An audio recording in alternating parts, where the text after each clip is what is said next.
আসসালামু আলাইকুম, সবার কি অবস্থা? সবাই কেমন আছেন? আলহামদুলিল্লাহ আমি ভালো আছি। তো আবারও চলে আসলাম ছোট্ট একটি ভিডিও নিয়ে। তো আজকে মুসুরি ডাল দিয়ে ডিম দিয়ে রান্না করব। তো আমি এখানে 2টা শুকনো মরিচ টেলে নিলাম। তারপর আমি এখানে কিছুটা পেঁয়াজ আমি হালকা ভাজা করে নিব।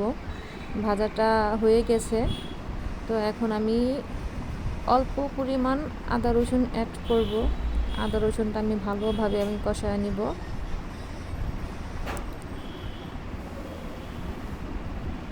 তো আমি অল্পটুকু পানি এখানে অ্যাড করব, যেহেতু আদা রসুনের যদি গন্ধ না আসে।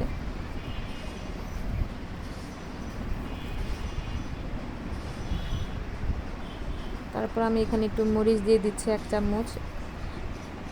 চামচ দিব হলুদের গুঁড়া, 1 চামচ দিব ধনিয়ার গুঁড়া।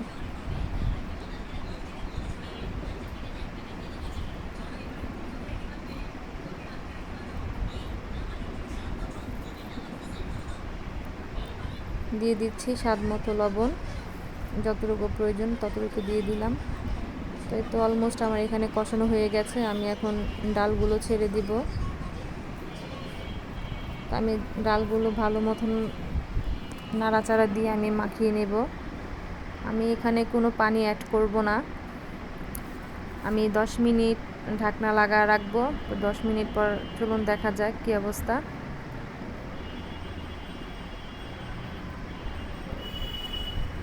তো 10 মিনিট পর আমি ঢাকনা খুলে দেখলাম যে অলমোস্ট কিছুটা হয়ে আসছে। তো আমি এখানে একটু নাড়াচাড়া দিয়ে আমি আবারও মিক্সড করে নিলাম। তো মিক্সড করার পর আমি এখানে এখন পানি অ্যাড করব।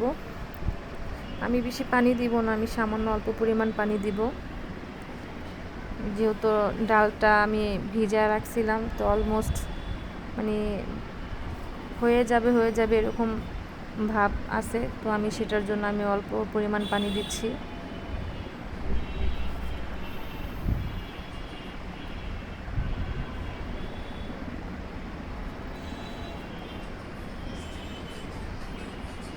আপনাদের যতটুকু প্রয়োজন ততটুকু আপনারা পানি দিয়ে নেবেন। তো আমি এখন ডিম ভেজে নিব। আমি এখানে 2টা ডিম একসাথেই আমি ভেজে নিচ্ছি। আর এটা যেহেতু পাটিসাপটার মতন করব, তো একটু আমি ডিমটাকে একটু ছড়ায় নিব।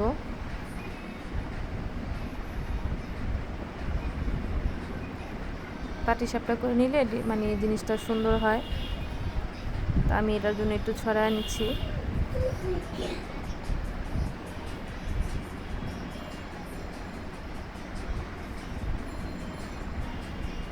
এটি ডিম আমার হয়ে গেছে। এখন আমি পাটিসাপটার মতন করে নিব। আর এখান থেকে আমি ডিম 3 পিস করে নিব, যেহেতু আমি, আমার ছেলে, আমার হাজব্যান্ড 3 জন, তো তাই 3 পিস করে নিব এখানে।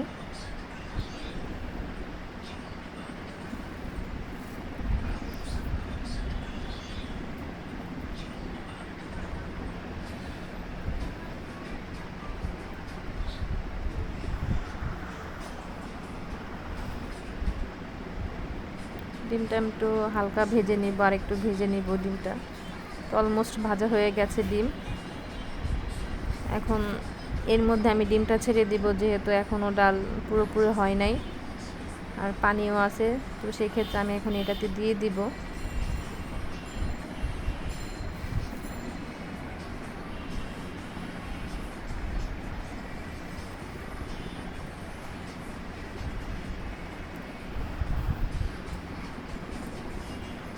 আমি এখানে অল্প পরিমাণ জিরার ফাঁকি দিয়ে দিব। তো জিরার ফাঁকিটা দিলে আপনার ফ্লেভারটা অনেক সুন্দর আসে, অনেক স্বাদ হয়। এই রেসিপিটা একবার হলো ট্রাই করবেন। তো সবাই ভালো থাকবেন। আল্লাহ হাফেজ।